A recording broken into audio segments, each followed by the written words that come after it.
Hi friends, welcome to my channel. Today I am going to discuss regarding OET reading part C. Let's start. നമ്മൾ reading part സിയുടെ previous 2 videos ചെയ്തിരുന്നു. അതെന്ന് പറഞ്ഞാൽ what point made in the second paragraph, ആ second പാരഗ്രാഫിൽ എന്ത് പോയിൻ്റാണ് writer made ചെയ്യുന്നതെന്നുള്ള രീതിയിലും what point make about new born babies, അതായത് എബൌട്ട് കഴിഞ്ഞിട്ട് ഒരു വേർഡ് തന്നെ അല്ലെങ്കിൽ ഒരു സ്റ്റേറ്റ്മെൻറ്റ് തന്നിട്ട് അതിനെപ്പറ്റി എന്താണ് പറയുന്നത് എന്നുള്ള രീതിയിൽ നമുക്ക് 2 ക്വസ്റ്റ്യൻസ് നമ്മൾ നേരത്തെ നോക്കിയിട്ടുണ്ട്. ഇന്ന് ഞാൻ പറയുന്നത് ഒരു പാരഗ്രാഫ് തന്നിട്ട് റൈറ്റർ എന്താണ് ഹൈലൈറ്റ് ചെയ്യുന്നത് എന്ന് ഒരു പേഷ്യൻ്റെ കാര്യം പറഞ്ഞിട്ട് പറയുന്നു. ആ പേഷ്യനെ കുറിച്ച് എന്താണ് റൈറ്റർ ഹൈലൈറ്റ് ചെയ്യുന്നത്, അല്ലെങ്കിൽ ഒരു കണ്ടീഷൻ തന്നിട്ട് ആ കണ്ടീഷനെ പറ്റി എന്താണ് റൈറ്റർ ഹൈലൈറ്റ് ചെയ്യുന്നത്, ഇങ്ങനെയൊക്കെയുള്ള രീതിയിലാണ് നമുക്ക് ഈ ഹൈലൈറ്റഡ് ക്വസ്റ്റ്യൻസ് കാണുന്നത്. ഇന്ന് നമുക്ക് നോക്കാം എങ്ങനെയാണ് ഇതിനെ ഡീൽ ചെയ്യുന്നത് എന്നുള്ളത്.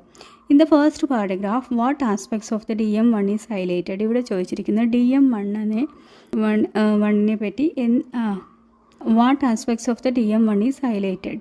DM1ൻ്റെ എന്ത് ആസ്പെക്ട്സ് ആണ് ഫസ്റ്റ് പാരഗ്രാഫിൽ ഹൈലൈറ്റ് ചെയ്തിരിക്കുന്നതെന്നാണ് ചോദിച്ചിരിക്കുന്നത്. അപ്പം നമുക്ക് ഫസ്റ്റ് പാരഗ്രാഫിലോട്ട് പോകാം. DM1 പറ്റിയാണ് ചോദിച്ചിരിക്കുന്നത്. അപ്പോൾ നമ്മൾ DM1 എഴുതിയിരിക്കുന്നത് എവിടെയാണെന്ന് നോക്കുക, അവിടെ തൊട്ട് നമ്മൾ വായിക്കുക.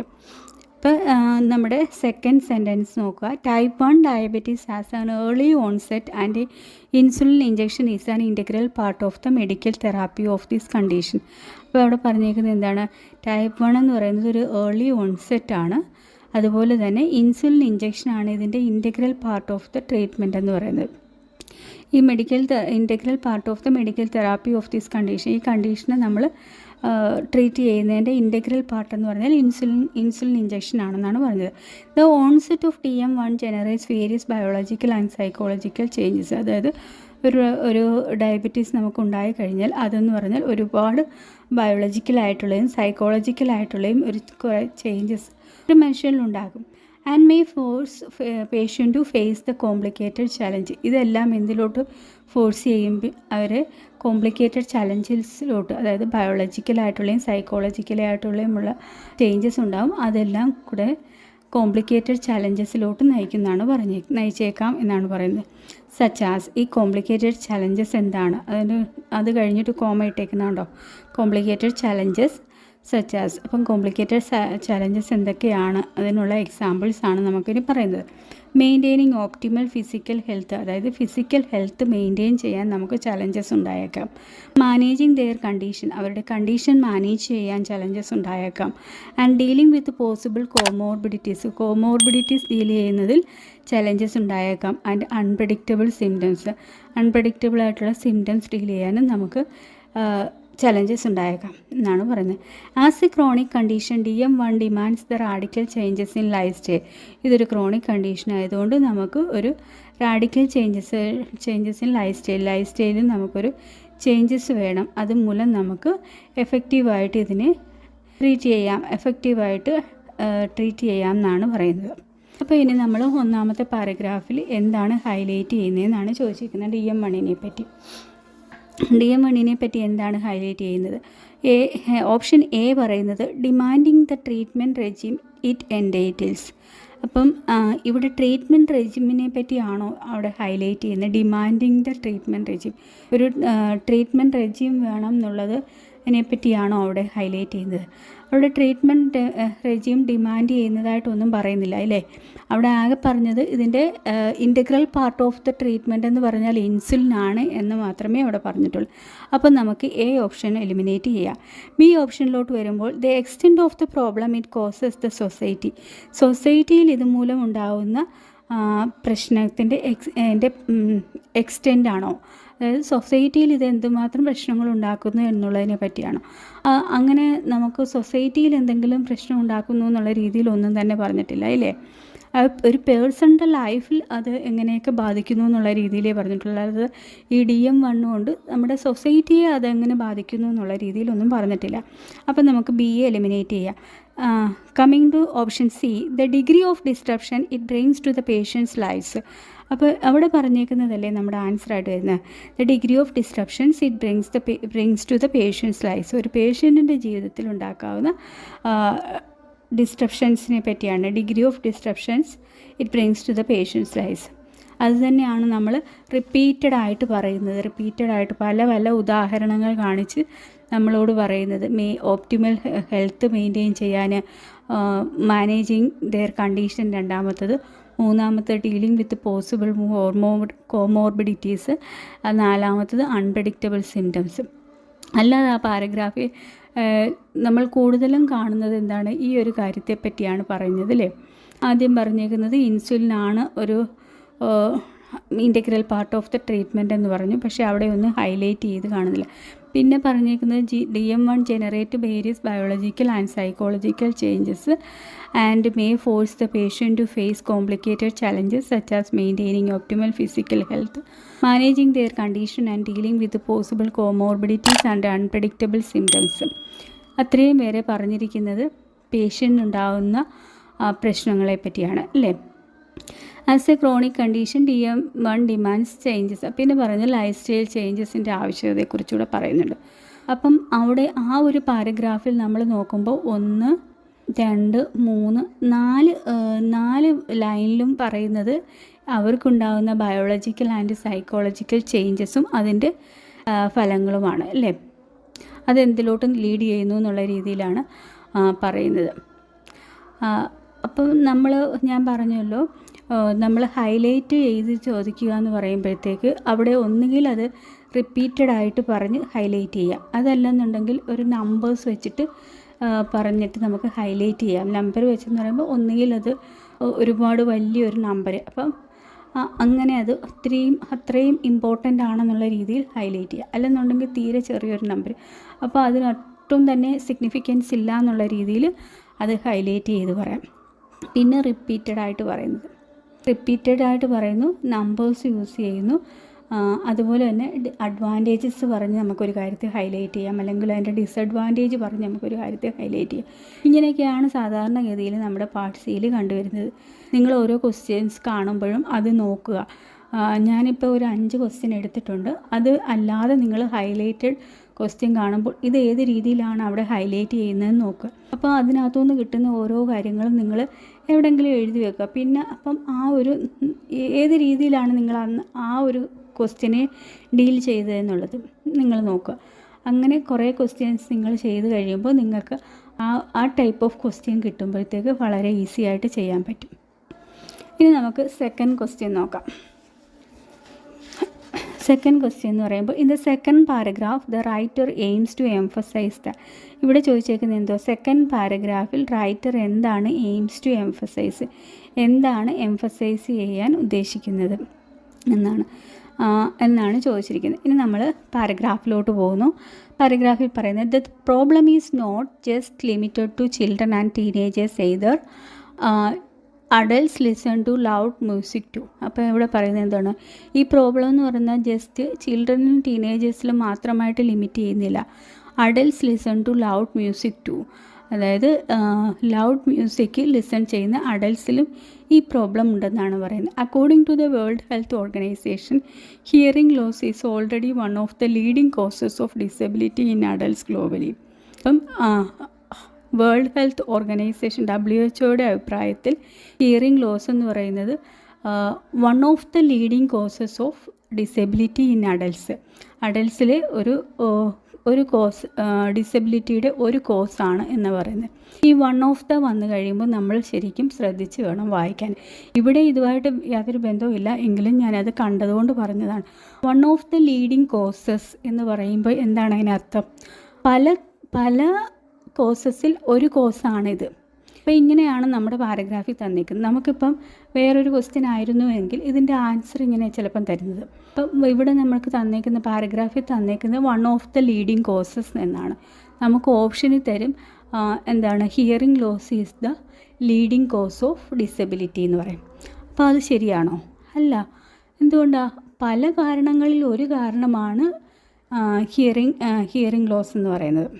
ഡിസബിലിറ്റിക്കുള്ള പല കാര്യങ്ങളിൽ ഒരു കാരണമാണ് ഹിയറിംഗ് ലോസ് എന്ന് പറയുന്നത്. അപ്പം നമ്മുടെ ഓപ്ഷനിൽ തന്നേക്കുവാണ് ഇതാണ് ഹിയറിംഗ് ലോസ് ആണ് ഡിസബിലിറ്റിയുടെ കാരണം എന്ന് പറഞ്ഞാൽ അത് കറക്റ്റ് ആകുമോ?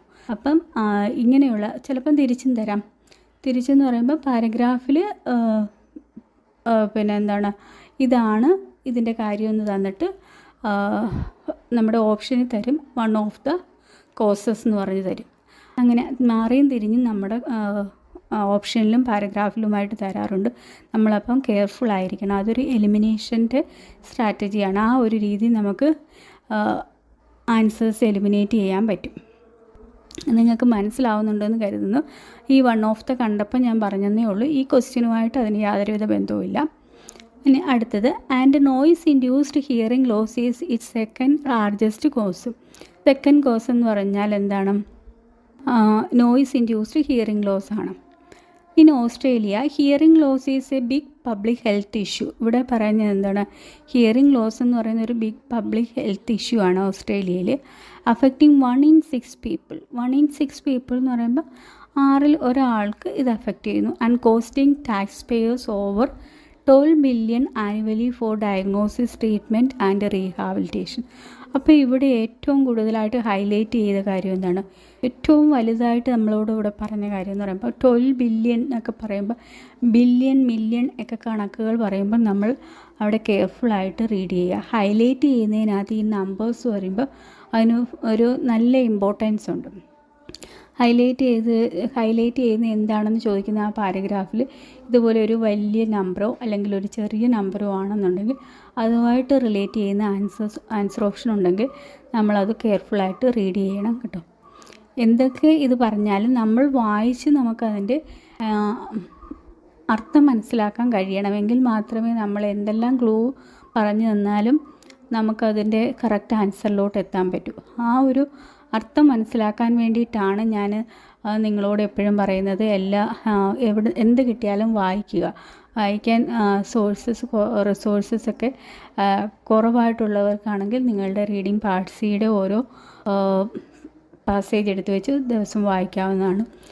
അതിന് വേണ്ടിയിട്ട് ഞാൻ ടെലഗ്രാമിൽ നിങ്ങൾക്ക് മിക്കവാറും ദിവസങ്ങളിൽ, ചില ദിവസങ്ങളിൽ ഞാൻ മറന്നു പോകാറുണ്ട്, എങ്കിലും മിക്കവാറും ഞാൻ ഓർക്കുന്ന ദിവസങ്ങളിലെല്ലാം വന്ന് ഒരു പാർട്ട് സിയുടെ ടോപ്പിക്ക് അവിടെ ഞാൻ ഇടാറുണ്ട്. അതിനകത്തുനിന്ന് തന്നെ വേർഡ് സെർച്ചിൻ്റെ വേർഡും ഇടാറുണ്ട്. എത്ര പേര് ചെയ്യുന്നു എന്നൊന്നും എനിക്കറിയില്ല, പക്ഷേ ഞാൻ മിക്കവാറും ദിവസങ്ങളിൽ ഞാൻ ഇടാറുണ്ട്. അപ്പം ഇവിടെ പറഞ്ഞത് പിന്നെ വേർഡ് സെർച്ച് അറിഞ്ഞുകൂടാന്നുണ്ടെങ്കിൽ ഇത്രയേ ഉള്ളൂ. ഞാൻ ഇടുന്ന ആ ഒരു പാർട്ട് സിയുടെ ഓരോ പാർട്ട് സിയുടെ നമ്മുടെ മെറ്റീരിയലാണ് ഞാൻ ഇടുന്നത്. അപ്പം അതിനകത്ത് 20 വേർഡ്സാണ് ഞാൻ സെലക്ട് ചെയ്യുന്നത്. ആ വേർഡ്സ് സെലക്ട് ചെയ്ത് ടൈപ്പ് ചെയ്തിടുകയാണ് ചെയ്യുന്നത്. അപ്പോൾ നിങ്ങൾക്ക് ഒരു ബുക്ക് എടുക്കാം. ബുക്ക് എടുത്തിട്ട് ഈ 20 വേർഡ്സും നിങ്ങളുടെ ബുക്കിലോട്ട് എഴുതി വെക്കുക. ബുക്കിലോട്ട് എഴുതി വെച്ചിട്ട് നിങ്ങൾ ടൈമർ ഓൺ ആക്കുക. ടൈമർ ഓൺ ആക്കിയിട്ട് നിങ്ങൾ ഈ 20 വേർഡ്സ് കണ്ടുപിടിക്കാൻ നോക്കുക. ഞാൻ തന്ന ആ പാരഗ്രാഫിൽ നിന്ന് 20 വേർഡ്സ് കണ്ടുപിടിക്കാൻ നോക്കുക. എന്നിട്ട് നിങ്ങൾ ഓരോ ദിവസവും എത്ര ടൈമിനുള്ളിലാണ് നിങ്ങൾ ആ 20 വേർഡ്സും കണ്ടുപിടിക്കുന്നതെന്നുള്ള ടൈമും കുറിച്ച് വെക്കുക. അപ്പോൾ നിങ്ങൾക്ക് മനസ്സിലാവും ആദ്യം നിങ്ങൾ എത്ര മിനിറ്റ് എടുത്തു, രണ്ടാമത്തെ ദിവസം എത്ര, ഇപ്പം നിങ്ങൾ എവിടെ നിൽക്കുന്നു എന്നുള്ളത് നിങ്ങൾക്ക് മനസ്സിലാവും. അത് നിങ്ങളുടെ റീഡിംഗ് പാർട്ട് എയിൽ സ്കിം ചെയ്ത് ആൻസർ കണ്ടുപിടിക്കാൻ നിങ്ങളെ ഒരുപാട് ഹെൽപ്പ് ചെയ്യും. ഓക്കെ, നമുക്ക് ക്വസ്റ്റ്യനിലോട്ട് കിടക്കാം. ഇവിടെ എന്താണ്? Second paragraph, the writer aims to emphasise എന്താണ് എംഫസൈസ് ചെയ്യുന്നതെന്നാണ് ചോദിച്ചത് അല്ലേ. ഇനി നമ്മൾ പാരഗ്രാഫ് വായിച്ചാണല്ലോ. ആൻസർ ഓപ്ഷനിലോട്ട് നോക്കാം. Impacts of hearing loss on young people. Young പീപ്പിളിലെ ഹിയറിംഗ് ലോസിൻ്റെ ഇമ്പാക്ട്സിനെ പറ്റിയാണ് പറയുന്നത്. ഇവിടെ നമുക്ക് അങ്ങനെ എന്തെങ്കിലും പറയുന്നുണ്ടോ? ഇവിടെ പറഞ്ഞത് എന്താണ്? ഈ പ്രോബ്ലം എന്ന് പറയുന്നത് just limited to children, not limited to children and teenagers either and adults too എന്നാണ് പറഞ്ഞത്. അപ്പം ഈ പ്രോബ്ലം ചിൽഡ്രനിലും ടീനേജേഴ്സിലും മാത്രമല്ല അഡൾട്ട്സിലും ഉണ്ട്. അപ്പം പിന്നെ അല്ലാതെ ഒന്നും പറഞ്ഞിട്ടില്ല. അപ്പോൾ ഈ hearing loss on young people എന്നുള്ള കാര്യം നമുക്ക് അവിടെ എലിമിനേറ്റ് ചെയ്യാം. ബിയിലോട്ട് വരുമ്പോൾ significant global effect of noise related hearing loss. Significant global effect of noise related hearing ലോസിൻ്റെ എഫക്റ്റ് എന്ന് പറഞ്ഞാൽ സിഗ്നിഫിക്കൻ്റ് ആണ് ഗ്ലോബലി. അങ്ങനെ അതാണോ എംഫസൈസ് ചെയ്യുന്നത്? അതിനെപ്പറ്റി ഒന്നും എംഫസൈസ് ചെയ്ത് പറയുന്നില്ല അല്ലേ. നമുക്ക് ബി ഓപ്ഷൻസ് എലിമിനേറ്റ് ചെയ്യാം. മൂന്നാമത്തേന്ന് പറഞ്ഞാൽ WHO statistical information on the hearing loss. WHOയുടെ സ്റ്റാറ്റിസ്റ്റിക്കൽ ഇൻഫർമേഷൻസ് എന്തെങ്കിലും ആകെപ്പാട് അവിടെ പറഞ്ഞത് 1 in 6 പീപ്പിൾ ഇത് അഫക്റ്റ് ചെയ്യുന്നുണ്ടോ എന്നുള്ള രീതിയിൽ മാത്രമേ പറഞ്ഞിട്ടുള്ളൂ. അല്ലാതെ ഒരു സ്റ്റാറ്റിസ്റ്റിക്സ് ഒന്നും ഹൈലൈറ്റ് ചെയ്യത്തക്ക രീതിയിലൊന്നും പറഞ്ഞിട്ടില്ല. ഡി എന്ന് പറയുമ്പോൾ huge cost of hearing loss treatment in Australia. അതല്ലേ പറഞ്ഞ ഹ്യൂജ് കോസ്റ്റ്, അതായത് 12 ബില്യൺ ആനുവലി എന്ന് പറയുമ്പോൾ അതൊരു വലിയ എമൗണ്ട് അല്ലേ. അപ്പോൾ ആ ഒരു എമൗണ്ടിനെ ഹൈലൈറ്റ് ചെയ്യാൻ വേണ്ടിയിട്ടാണ് റൈറ്റർ എയിംസ് ടു എംഫസൈസ് ഈ പാരഗ്രാഫിലൂടെ എയിം ചെയ്യുന്നത്. ആ ഒരു ഹിയറിംഗ് ലോസിന് വേണ്ടിയിട്ട് ഇത്രത്തോളം അവർ പേയ്മെൻറ്റ് നടത്തുന്നുണ്ട് എന്ന്, ഡയഗ്നോസിസിന് വേണ്ടിയിട്ടും ട്രീറ്റ്മെൻറ്റിന് വേണ്ടിയിട്ടും റീഹാബിലിറ്റേഷൻ ഇങ്ങനെയൊക്കെയുള്ള കാര്യങ്ങൾക്ക് വേണ്ടി 12 ബില്യൺ പെർ ഇയർ ആണ് അവർ ചിലവാക്കുന്നത് എന്നുള്ളത് കാണിക്കാനാണ്. അപ്പോൾ അതിൻ്റെ ആ ഒരു എമൗണ്ടിനെ കാണിക്കാൻ വേണ്ടി, അതിനെ ഹൈലൈറ്റ് ചെയ്യാൻ വേണ്ടിയിട്ടാണ് നമ്മുടെ റൈറ്ററിൻ്റെ എയിം എന്ന് പറയുന്നത്. ഞാൻ പറഞ്ഞു മിക്കവാറും തരുന്നത് നമ്പേഴ്സിന് എന്തെങ്കിലും നമ്പേഴ്സ് ഉണ്ടെങ്കിൽ ആ നമ്പേഴ്സിനെ ഹൈലൈറ്റ് ചെയ്ത് ഒന്നിൽ ഇത്രയും വലുതാണ്, അതിൻ്റെ ചിലവ് ഇത്രയും വലുതാണെന്ന് കാണിക്കാൻ വേണ്ടി. ചിലവ് മാത്രമല്ല, ഒരു നമ്പർ വെച്ചിട്ട് അത് ഇത്രയും വലുതാണെന്ന് കാണിക്കാൻ, അല്ലെന്നുണ്ടെങ്കിൽ അത് വളരെ ചെറുതാണെന്ന് കാണിക്കാൻ വേണ്ടിയിട്ട് ഹൈലൈറ്റ് ചെയ്ത് കാണാറുണ്ട്. പിന്നെ അഡ്വാൻറ്റേജസ്, ഡിസഡ്വാൻറ്റേജസ്, പിന്നെ റിപ്പീറ്റ് ചെയ്ത് കാര്യങ്ങൾ പറഞ്ഞ് നമ്മുടെ ഹൈലൈറ്റ് ചെയ്യുന്ന കാര്യങ്ങൾ കാണിക്കാറുണ്ട്. ഇനി നമുക്ക് മൂന്നാമത്തെ ക്വസ്റ്റ്യനിലോട്ട് പോകാം.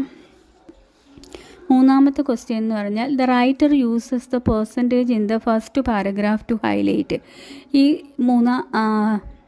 ഫസ്റ്റ് പാരഗ്രാഫിൽ റൈറ്റർ ഒരു പെർസെൻറ്റേജ് യൂസ് ചെയ്യുന്നുണ്ട്.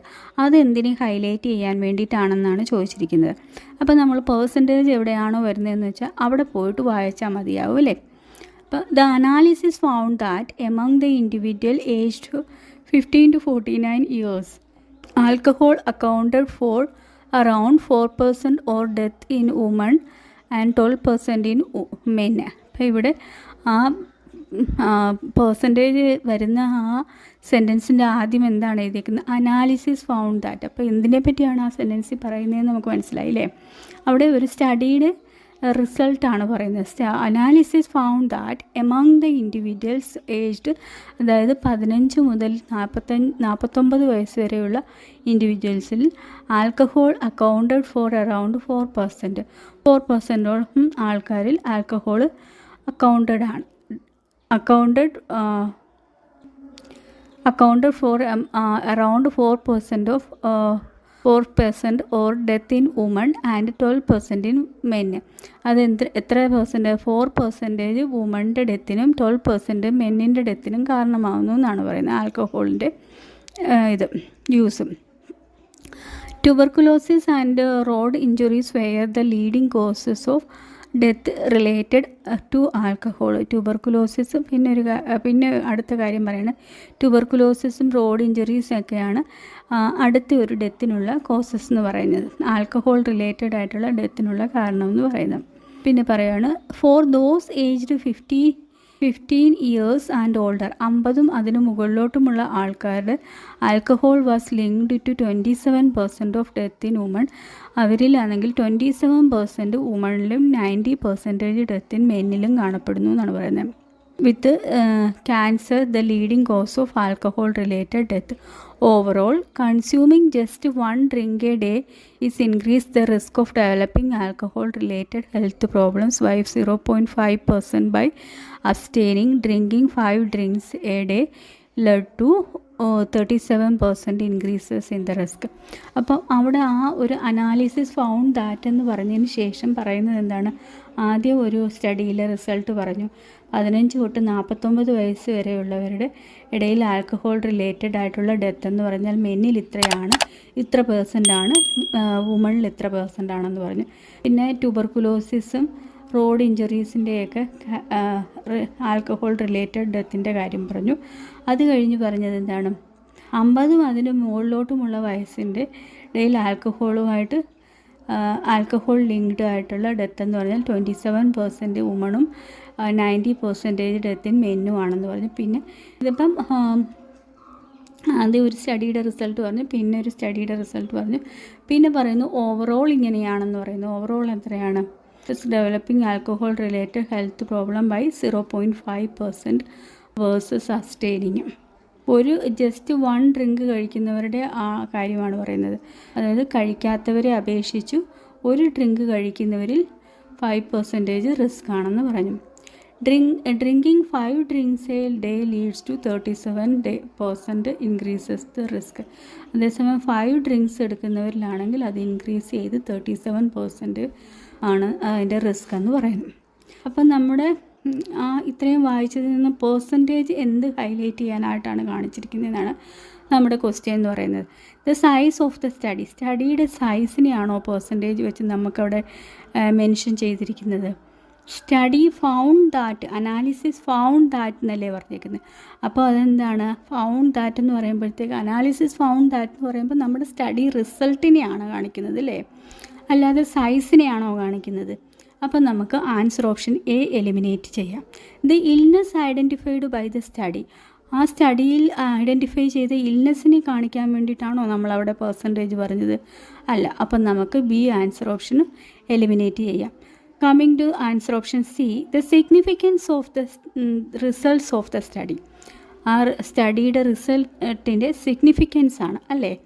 ഓരോ സ്റ്റഡിയിൽ ഇത്ര പെർസെൻറ്റേജ് ഡെത്ത് ഉണ്ടായി എന്ന് പറഞ്ഞ് അവിടെ കാണിക്കുന്നത് എന്താണ്? അതിൻ്റെ ആ സ്റ്റഡി റിസൾട്ട്സിൻ്റെ സിഗ്നിഫിക്കൻസ് ആണ് കാണിക്കുന്നത്. അപ്പം നമ്മുടെ ആൻസർ ഓപ്ഷൻ എന്ന് പറഞ്ഞാൽ സി ആണ്. ഡി എന്താണ് പറയുന്നത്? The differences between certain groups who took part in the study. Differences ആണോ? പല ഗ്രൂപ്പുകളിലുള്ള സ്റ്റഡിയുടെ പല ഗ്രൂപ്പുകളിലുള്ള ഡിഫറൻസസ് ആണോ അവിടെ കാണിക്കുന്നത്? അല്ല. അപ്പോൾ നമുക്ക് ആൻസർ ഓപ്ഷൻ ഡിയും എലിമിനേറ്റ് ചെയ്യാം. ഞാൻ പറയുന്നത് നിങ്ങൾക്ക് മനസ്സിലാവുന്നുണ്ടോ എന്ന് വിചാരിക്കുന്നു. എന്തെങ്കിലും അഭിപ്രായമുണ്ടെങ്കിൽ നിങ്ങൾക്ക് കമൻ്റായിട്ട് രേഖപ്പെടുത്താവുന്നതാണ്. ഞാൻ ഇപ്പോൾ ഒരു 5 ക്വസ്റ്റ്യൻ എടുത്തിട്ടുണ്ട്. ഒരുമിച്ച് ഞാൻ ചെയ്യുന്നതെന്ന് വെച്ചാൽ ഒരു അറ്റ് എ സ്ട്രെച്ചിൽ നമ്മൾ ഈ ഒരു 5 ക്വസ്റ്റ്യൻ ചെയ്യുമ്പോൾ നമുക്കതിനെപ്പറ്റി ഒരു ചെറിയതായിട്ടെങ്കിലും, ഒത്തിരി വലുതായിട്ട് കിട്ടുന്നതെന്ന് ഞാൻ പറയുന്നില്ല, ചെറുതായിട്ടെങ്കിലും നിങ്ങൾക്കൊരു ചേഞ്ചസ് ഉണ്ടാക്കാൻ പറ്റുമെന്ന് കരുതിയിട്ടാണ് ഞാൻ 5 ക്വസ്റ്റ്യനും കൂടെ അറ്റ് എ ടൈം ചെയ്യുന്നത്. പ്രീവിയസ് ഞാൻ റീഡിംഗ് ബി പാർട്ട് ചെയ്തപ്പോൾ പർപ്പസ് ബേസ്ഡ് ക്വസ്റ്റ്യന് ഞാൻ 5 ക്വസ്റ്റ്യൻ ചെയ്തെങ്കിലും 5 വീഡിയോ ആയിട്ടാണ് ചെയ്തത്. ഏതാണ് നിങ്ങൾക്ക് എഫക്റ്റീവായിട്ട് തോന്നുന്നതെന്ന് വെച്ചാൽ നിങ്ങൾക്കത് കമൻറ്റ് ചെയ്യാവുന്നതാണ്. കാരണം ഇത്രയും ഒറ്റ സ്ട്രെച്ചിൽ ഇത് പറയുമ്പോൾ നിങ്ങൾക്ക് ഇത്രയും നേരം ഇന്ന് കാണാനുള്ള ടൈം ഉണ്ടാവുമോ ഇല്ലയോ എന്ന് എനിക്കറിയില്ല. ഏതാണ് നിങ്ങൾക്ക് എഫക്റ്റീവ് എന്ന് വെച്ചാൽ അങ്ങനെ പറഞ്ഞാൽ മതി. ഞാൻ ആ രീതിയിൽ വീഡിയോസ് അപ്ലോഡ് ചെയ്യുന്നതായിരിക്കും. ഇനി നമുക്ക് അടുത്ത ക്വസ്റ്റ്യനിലോട്ട് പോകാം. ഇവിടുത്തെ ക്വസ്റ്റ്യൻ എന്ന് പറഞ്ഞാൽ the case of Lucy Smith highlights the facts that food allergies. അപ്പോൾ ഫുഡ് അലർജീസിനെ പറ്റി ഈ ഒരു ലൂസി സ്മിത്ത് എന്ന കേസ് വെച്ച് ഹൈലൈറ്റ് ചെയ്യുന്നത് എന്താണെന്നാണ് ചോദിച്ചിരിക്കുന്നത്. The case of Lucy Smith highlights the facts that. ആ എന്ത് ഫാക്റ്റ് ഹൈലൈറ്റ് ചെയ്യാനാണ് ലൂസി സ്മിത്ത് എന്ന കേസ് ഇവിടെ കാണിക്കുന്നതെന്നാണ് ചോദിച്ചിരിക്കുന്നത്. അപ്പം നമ്മൾ പാരഗ്രാഫിലോട്ട് പോവുകയാണ്. Lucy Smith was strolling through Canberra last July. Within moments she couldn't stand, gripped by pain so severe she feared she would pass out, the first sign of paralyzing diarrhea. ഇവിടെ പറഞ്ഞ എന്താണ്?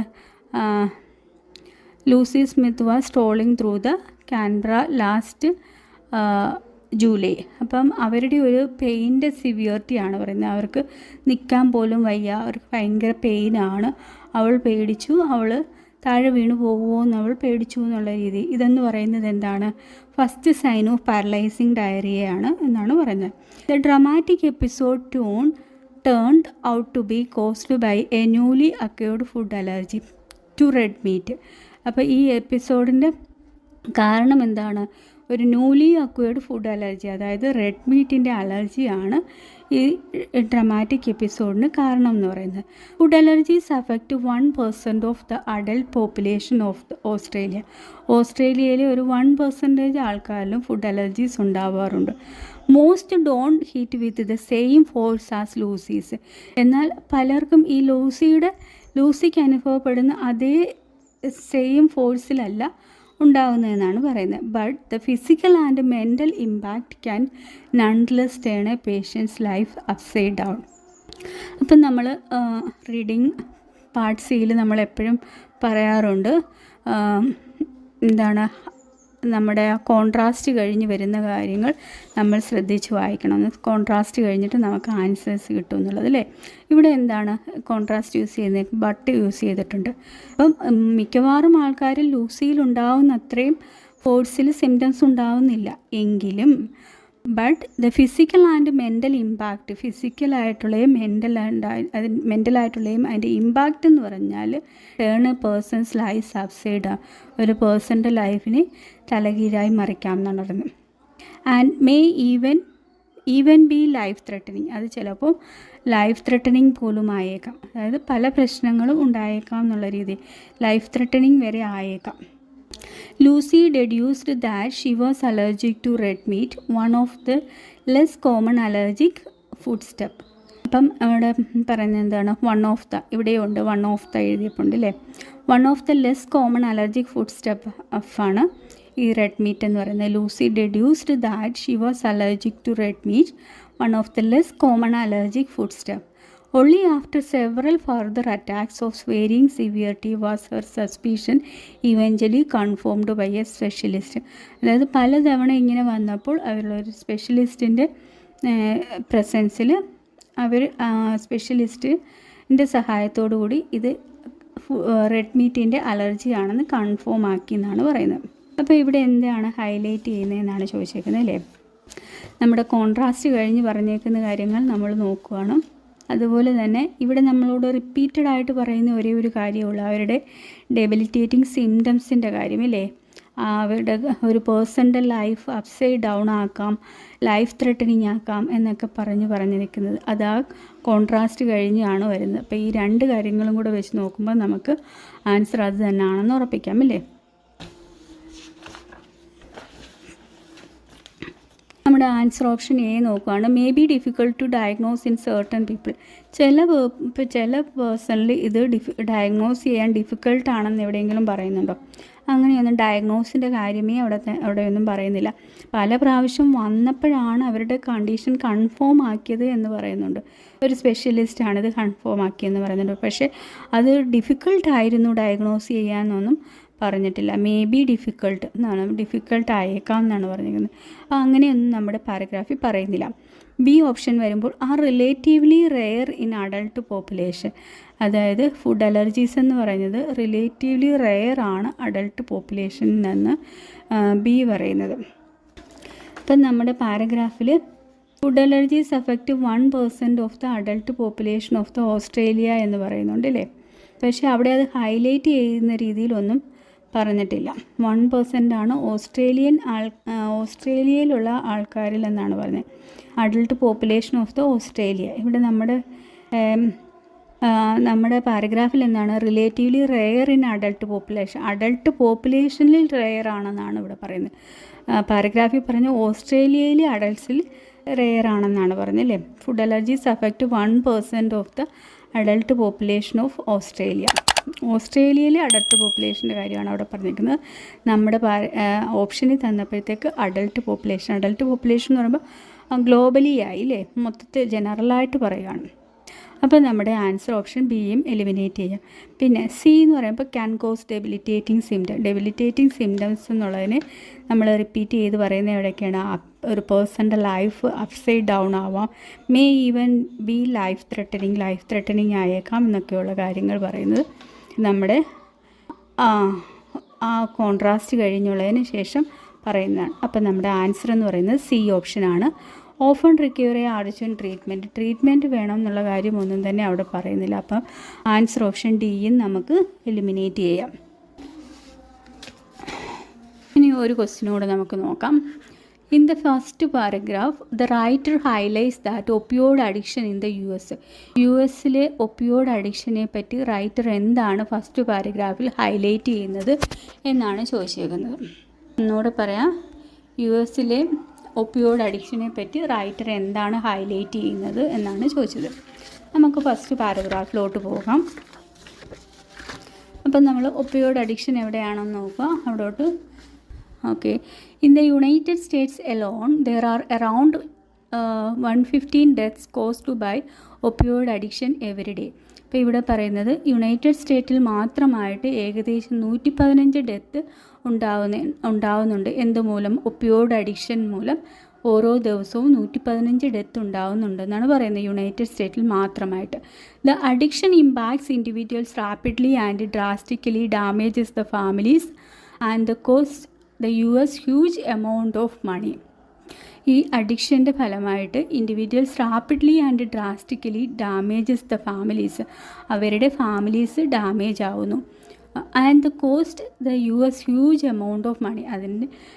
ഇതിൻ്റെ ഇമ്പാക്റ്റായിട്ട് ഒപ്പിയോയിഡ് അഡിക്ഷൻ്റെ ഫലമായിട്ട് families damage ആവുന്നു. Cost the US huge amount of money, huge amount of money അവർക്ക് ചിലവാക്കേണ്ടി വരുന്നു. പിന്നെ അവിടെ ഒരു പങ്ക്ച്വേഷൻ ഇട്ടേക്കുന്നുണ്ടോ? ആ പങ്ക്ച്വേഷൻ കഴിഞ്ഞ് പറയുന്ന കാര്യം എന്ന് പറഞ്ഞാൽ ഇതുവരെ എന്താണോ പറഞ്ഞത് അതിനെ ഒന്ന് വിശദമായിട്ട് പറയുകയാണ്. എന്ത് രീതിയിലാണ്, എങ്ങനെയാണ് അവരുടെ എമൗണ്ട് ഓഫ് മണീസ് ഒക്കെ ചിലവായത്, അല്ലെങ്കിൽ ആ ഫാമിലിയുടെ ഡാമേജ്, അതിനെപ്പറ്റി ആയിരിക്കും ഇനി അങ്ങോട്ട് പറയുന്നത്. The total economic burden of prescription opioid abuse is estimated to be എത്രയാണ്. അപ്പം നമ്മളോട് പറഞ്ഞ് US ഒരുപാട് പൈസ ചിലവാകുന്നുണ്ട് ഇതിന് വേണ്ടിയിട്ടെന്ന്. അപ്പോൾ ഇനി അതിൻ്റെ എത്രയാണെന്നുള്ള കാര്യമാണ് ഇനി പറയുന്നത് അല്ലേ. The total economic burden of prescription opioid abuse is estimated to be 78.5 billion a year. ഇവിടെയും കണ്ടോ ബില്യൺ. ഈ ബില്യണും ഒക്കെ നമ്മൾ ഹൈലൈറ്റ് ചെയ്തേക്കുന്നതിനകത്ത് ചോദിക്കുമ്പോൾ നമ്മൾ ശരിക്കും ശ്രദ്ധിച്ച് വായിക്കണം കേട്ടോ. The total economic burden of prescription opioid abuse, അതായത് പ്രിസ്ക്രിപ്ഷൻ ഒപ്പിയോയിഡ് അബ്യൂസിൻ്റെ പ്രിസ്ക്രിപ്ഷന് ചിലവാക്കുന്ന ഒരു എസ്റ്റിമേറ്റഡ് കണക്കെന്ന് പറഞ്ഞാൽ എന്താണ്? 78.5 ബില്യൺ എ ഇയർ ആണ്. ഒരു വർഷം 78.5 ബില്യൺ ആണെന്നാണ് പറയുന്നത്. While the economic burden of non prescription opioid abuse is simply cannot be calculated.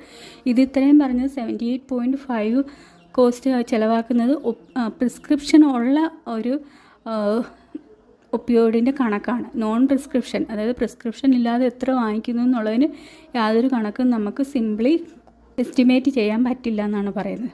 Measures are constantly being improved to prevent patients from developing opioid addiction to begin with, but it is also imperative that we continue to provide treatment for those already in the thrall of opioid addiction. അപ്പോൾ ഇത്രയും കാര്യങ്ങളാണ് നമ്മുടെ first പാരഗ്രാഫിൽ പറഞ്ഞിരിക്കുന്നത്. ഇനി നമ്മുടെ answer ഓപ്ഷനിലോട്ട് നോക്കാം. Option A പറയുന്നത് എന്താണ്? Has been gradually increasing for the number of years. അതായത് ഒപ്പിയോയിഡ് അഡിക്ഷൻ ഗ്രാജുവലി ഇൻക്രീസിങ് ആണ്, നമ്പർ ഓഫ് ഇയേഴ്സ് ആയിട്ട്, കുറച്ച് നാളായിട്ട് ഒപ്പിയോയിഡ് അഡിക്ഷൻ ഗ്രാജുവലി ഇൻക്രീസ് ചെയ്യുന്നുണ്ടോ എന്ന് ഹൈലൈറ്റ് ചെയ്യാനാണോ? അങ്ങനെ അവിടെ പറയുന്നുണ്ടോ? അത് ഗ്രാജുവലി ഇൻക്രീസ് ചെയ്യുന്നൊന്നും ഒന്നും തന്നെ നമ്മുടെ പാരഗ്രാഫിൽ പറയുന്നില്ല അല്ലേ. ഇത്ര ചിലവാകുന്നു എന്നുള്ള കാര്യമാണ് പറഞ്ഞത്. പ്രിസ്ക്രിപ്ഷൻ ഉള്ളതിന് പ്രിസ്ക്രിപ്ഷൻ ഇല്ലാത്തതിൻ്റെ കണക്ക് കൂട്ടാൻ പറ്റത്തില്ല, അങ്ങനെയൊക്കെയുള്ള കാര്യങ്ങളാണ് പറയുന്നത്. അല്ലാതെ അതിൻ്റെ ഒപ്പിയോയിഡ് അഡിക്ഷൻ്റെ US opioid addiction gradually increase ചെയ്യുന്നു എന്നൊന്നും പറഞ്ഞിട്ടില്ല. അപ്പോൾ എ എലിമിനേറ്റ് ചെയ്തു. ബി എന്ന് പറഞ്ഞാൽ is largely influenced by the illegal sale of drugs. Illegal sale of drugs largely influence ചെയ്യുന്നു എന്നാണോ പറഞ്ഞത്? ഇല്ലീഗൽ സെയിൽ എന്ന് പറയുന്നത് നോൺ പ്രിസ്ക്രിപ്ഷൻ ഡ്രഗ്സിനെയാണ് അല്ലേ ഇല്ലീഗൽ ഡ്രഗ്സ് എന്ന് പറയുന്നത്. അപ്പോൾ അതിൻ്റെ കാര്യം എന്താണ്? അതിൻ്റെ കോസ്റ്റ് എത്രയാണെന്ന് നമുക്ക് എസ്റ്റിമേറ്റ് ചെയ്യാൻ പറ്റില്ല എന്നുള്ളൊരു കാര്യം മാത്രമേ പറഞ്ഞിട്ടുള്ളൂ അല്ലേ. അല്ലാതെ അത് ലാർജ്ലി ഇൻഫ്ലുവൻസ് ചെയ്യുന്നു എന്നുള്ള രീതിയിൽ പറഞ്ഞിട്ടില്ല. അപ്പം നമുക്ക് ബി ഓപ്ഷനും എലിമിനേറ്റ് ചെയ്യാം. സി പറയുമ്പോൾ causes more death than any other addiction. അതായത് പറയുന്നത് ഒപ്പിയോയിഡ് അഡിക്ഷൻ മൂലമുണ്ടാകുന്ന ഡെത്ത് മറ്റുള്ള അഡിക്ഷനേക്കാൾ കൂടുതലാണ്. വേറൊരു അഡിക്ഷൻ്റെ കാര്യവും അവിടെ ആ ഒരു പാരഗ്രാഫിൽ പറഞ്ഞിട്ടില്ല. ഒള്ളി പറഞ്ഞേക്കുന്നത് ഒപ്പിയോയിഡ് അഡിക്ഷൻ്റെ കാര്യം മാത്രമാണ്. അവിടെ ഒരു കമ്പാരിസൺ ഇല്ല. അപ്പം നമുക്ക് ആൻസർ ഓപ്ഷൻ സി എലിമിനേറ്റ് ചെയ്യാം. ആൻസർ ഓപ്ഷൻ ഡി എന്ന് പറയുമ്പോൾ has A significant financial and social impact. അപ്പം അതാണ് നമ്മളുടെ പാരഗ്രാഫിൽ മുക്കാൽ ഭാഗവും പറഞ്ഞത് അല്ലേ. Financial and social impact. Social impact എന്ന് പറഞ്ഞാൽ അവിടെ ഉദ്ദേശിക്കുന്നത് എന്താ? ഫാമിലീസ് ഡാമേജ് ആവുന്നുണ്ടെന്ന് പറഞ്ഞു, അതാണ് സോഷ്യൽ ഇമ്പാക്റ്റ് എന്ന് പറയുന്നത്. പിന്നെ ഫിനാൻഷ്യൽ എന്ന് പറഞ്ഞാൽ 75 ബില്യൺ റുപ്പീസ് അവരത് ചിലവാക്കുന്നുണ്ട് എന്ന് പറയുന്നുണ്ട് അല്ലേ. The addiction impacts individuals rapidly and അതിൻ്റെ ഇമ്പാക്റ്റ് എന്ന് പറയുന്നത് റാപ്പിഡ്ലി ആണ്, ഡ്രാസ്റ്റിക് ആണ്, damages the families and cause the huge amount of money. അത്രയും ഒരു സംഭവത്തിൽ നിന്നാണ് നമുക്ക് ആ ആൻസർ കിട്ടുന്നത്. ബാക്കി പറഞ്ഞ ആ ഒരു പങ്ക്ച്വേഷൻ ഇട്ടിട്ട് പറഞ്ഞേക്കുന്ന കാര്യം എന്ന് പറഞ്ഞാൽ അത് ഇത്ര എമൗണ്ട് എത്രയൊക്കെ ആവുന്നു എന്നുള്ളൊരു കാര്യമാണ് പിന്നെ പറഞ്ഞേക്കുന്നത്. അപ്പോൾ പങ്ക്ച്വേഷൻ്റെ ഇമ്പോർട്ടൻസ് ആണ് ഇവിടെ നമുക്ക് മനസ്സിലാവുന്നത്. ഇങ്ങനെയാണ് നമ്മളൊരു ഹൈലൈറ്റഡ് ക്വസ്റ്റ്യൻ വന്നു കഴിഞ്ഞാൽ ഡീൽ ചെയ്യുന്നത്. അപ്പം നിങ്ങൾക്ക് ഇതെങ്ങനെയാണ് ചെയ്യേണ്ടതെന്ന് മനസ്സിലായി കാണുമെന്ന് ഞാൻ വിശ്വസിക്കുന്നു. അതായത് ഒരു നമ്പേഴ്സ് ഉണ്ടെങ്കിൽ ആ നമ്പേഴ്സിനെ നമ്മൾ കോൺസെൻട്രേറ്റ് ചെയ്ത് റീഡ് ചെയ്യുക ആ ഭാഗം. അതായത് ഒന്നുകിൽ അതൊരു വലിയ നമ്പർ, അതായത് മില്യൺ ബില്യൺ എന്നൊക്കെ ഉള്ള ഒരു നമ്പറായിരിക്കും, അല്ലെങ്കിൽ ഒരു ഇത്ര തീരെ ചെറുതാണ്, 5 പേരിലേ ഉണ്ടാകുന്നു, അല്ലെങ്കിൽ 10 ഒരാളിലേ ഉണ്ടാവുന്നുള്ളൂ എന്നൊക്കെ പറഞ്ഞ് തീരെ ചെറുതായിട്ട് കാണിക്കും.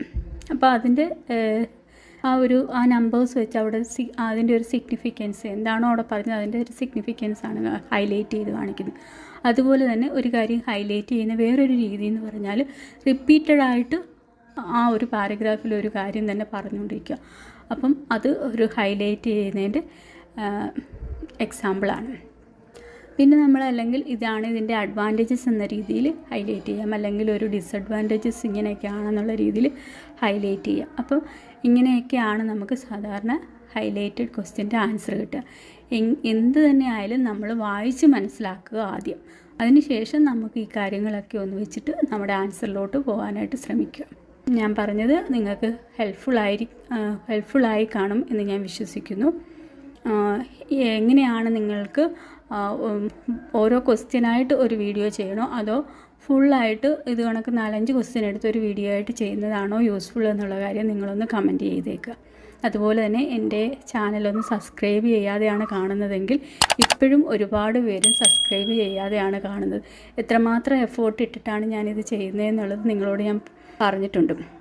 ഒന്ന് സബ്സ്ക്രൈബ് ചെയ്യുക, ഷെയർ ചെയ്യുക, ലൈക്ക് ചെയ്യുക. Thank you.